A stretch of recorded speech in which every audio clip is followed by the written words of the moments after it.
Hello guys, welcome to Soni online classes. आज इस video में हम देखेंगे इमाइल दुर्खिम के बारे में। इमाइल दुर्खिम, इनका जन्म कब हुआ था तो 1858 में एंड डेथ कब हुआ था 1917 में।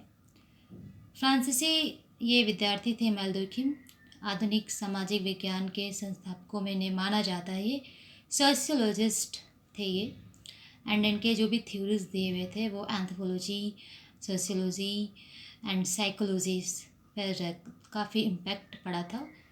एंथ्रोपोलॉजी पर दुर्खिम का सबसे महत्वपूर्ण जो प्रभाव है वो प्रकार्यवादी दृष्टिकोण कि उसके प्रारंभिक विकास का परिणाम था। उसने जोर देकर कहा है कि सामाजिक घटनाओं का विश्लेषण सर्वाधिक लाभदायक रूप से प्रकार्यों के संदर्भ में हो सकता है।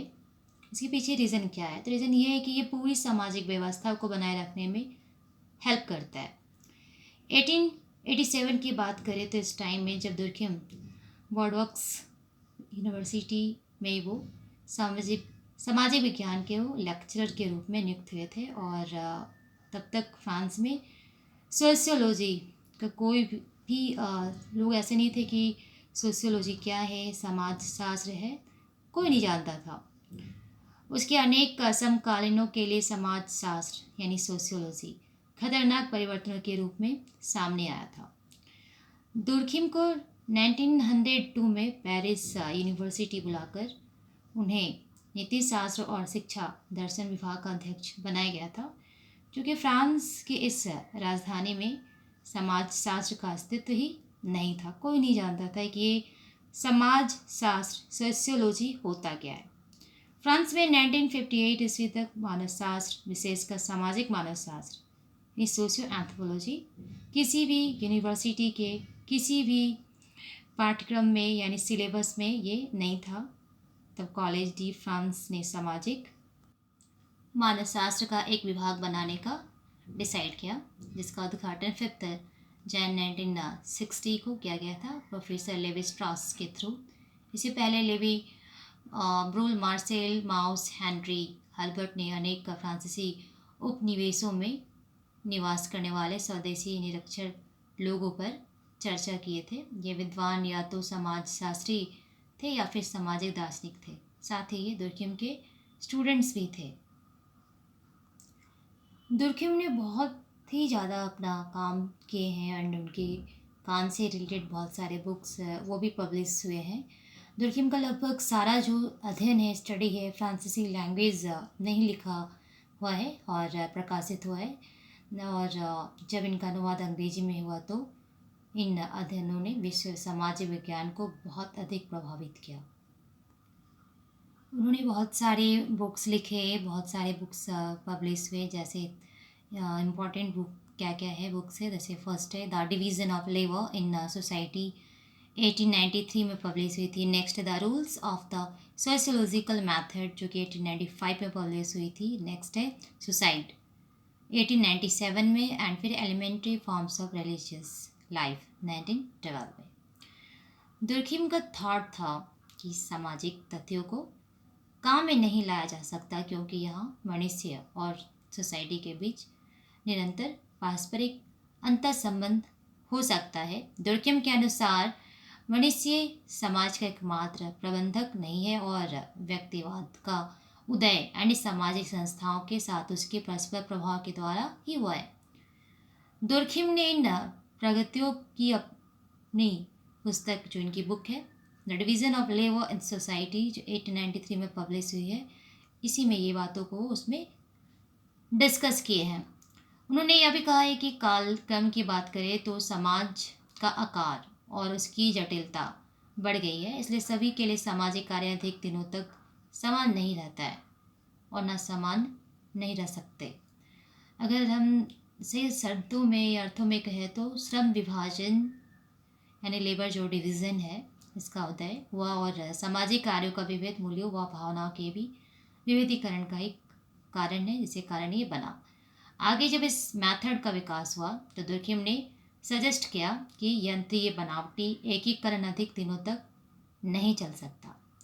एकीकरण ने नए रूप को अस्तित्व में आना जरूरी था, क्योंकि लोगों के विचार, उनके थॉट्स, उनका जो लक्ष्य था वो भिन्न भिन्न थे। ये जो टारगेट है, ये जो लक्ष्य है, अपने आप में श्रम विभाजन और उसके द्वारा सामाजिक रूप से संगठित थे। नेक्स्ट जो उनका इम्पोर्टेंट बुक सुसाइड, जो कि 1897 में पब्लिश हुई थी।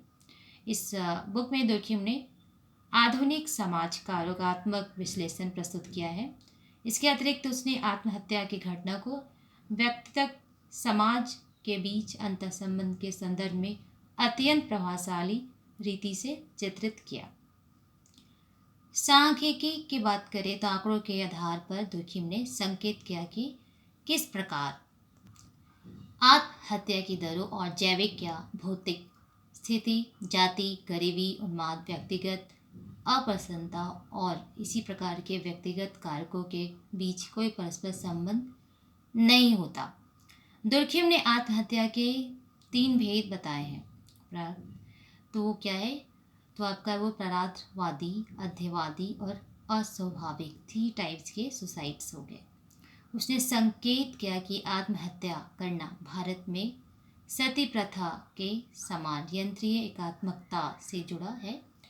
अधिवादी आत्महत्याएं अधिकांशतः प्राय अस्थायी समाज में की जाती है, जहां यंत्रीय एकात्मकता घटी हुई रहती है, और जैविक एकात्मकता ठोस व्यक्तिवाद आदि की भांति पूरे जोर पर नहीं होती। अस्वाभाविक आत्महत्याएं जो होती है वो जैविक एकात्मकता वाले समाजों में आपको हमेशा देखने को मिलेगा, और सामाजिक तनाव, असंतोष के साथ बढ़ती है। ये अस्वाभाविक आत्महत्या दरों में वृद्धि आधुनिक समाज के रोगात्मक पक्षों को स्पष्ट करती है, जो व्यक्ति के सामाजिक तादात्म्य की कमी से रिलेटेड है। अपने जीवन के अंतिम दिनों में दुर्खिम धर्म के विश्लेषण की ओर ध्यान दिए। उनका थॉट था कि धर्म नैतिक बल के रूप में कार्य करने वाला एक सामाजिक तत्व है, एक सोशल एलिमेंट है। उसकी प्रसिद्ध जो उनकी बुक थी, इस पे लिखा हुआ था elementary forms of religious life, जो कि 1912 में या 1912 में ये पब्लिश हुई थी। इस बुक में की समझ सामाजिक अवधारणाएं जो कंसेप्ट है, सोशल कंसेप्ट, उसका सारांश मिलता है। दुर्खिम ने धार्मिक क्या है, अधार्मिक क्या है, उसके बीच में क्या क्या डिफरेंसेस है, यानी धार्मिक और अधार्मिक के बीच क्या क्या डिफरेंसेस है, उसके साथ ही धर्म का विश्लेषण प्रारंभ किया। सेक्रेड शब्द फ्रांसीसी शब्द सेक्रेड से उत्पन्न हुआ है, जिसका अर्थ है धार्मिक।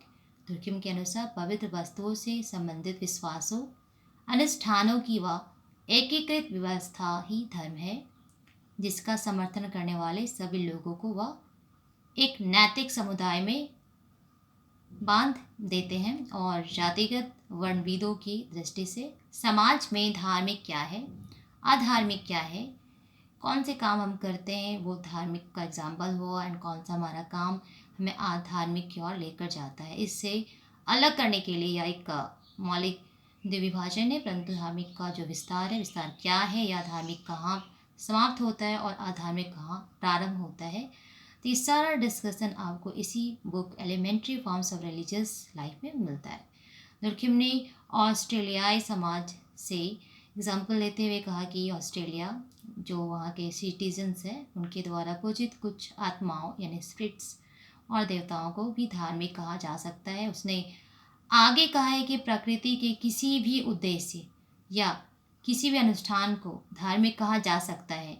उसने पवित्रता के महत्व पर भी जोर दिया है और कहा है कि किसी भूत प्रेत या देवी देवता की पूजा के बिना भी पवित्रतापूर्वक प्रस्तुत वस्तु धार्मिक बन जाती है।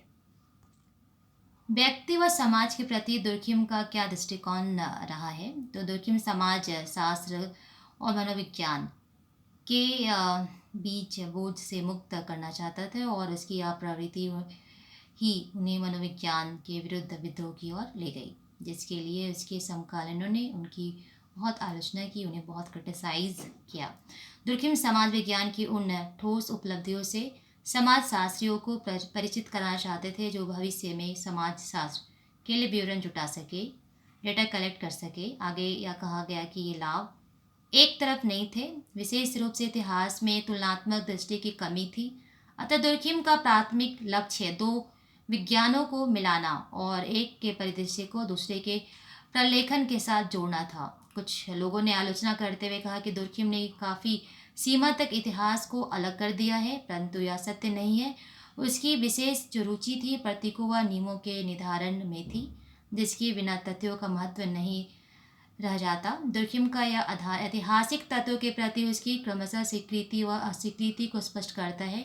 दुर्खिम कि जादू की जो अवधारणा है उसकी समाज शास्त्र में कोई महत्वपूर्ण स्थान नहीं रखती। दुर्खिम का विचार था कि जादू धर्म का असामाजिक व धर्मस्थल विहीन उपहास है। वह आगे कहता है कि जादू लौकिक धार्मिक वस्तुओं और इसके अनुष्ठानों में एक तरह का व्यावसायिक आनंद प्रस्तुत करता है या धार्मिक विधि विधानों को उल्टा कर देता है। अंततः दुर्खिम का योगदान क्षेत्र अनुसंधान इन फील्ड जो वर्क है, फील्ड जो उनका रिसर्च है कि क्षेत्र के निहित था, जिसने उसे अनेक सहज और महत्वपूर्ण निष्कर्षों की ओर अग्रसर किया। क्षेत्र के उसके गहरे ज्ञान ने उसके व्यापक महत्व के अनेक सामाजिक और धार्मिक विषयों को स्पष्ट करने की प्रेरणा दी।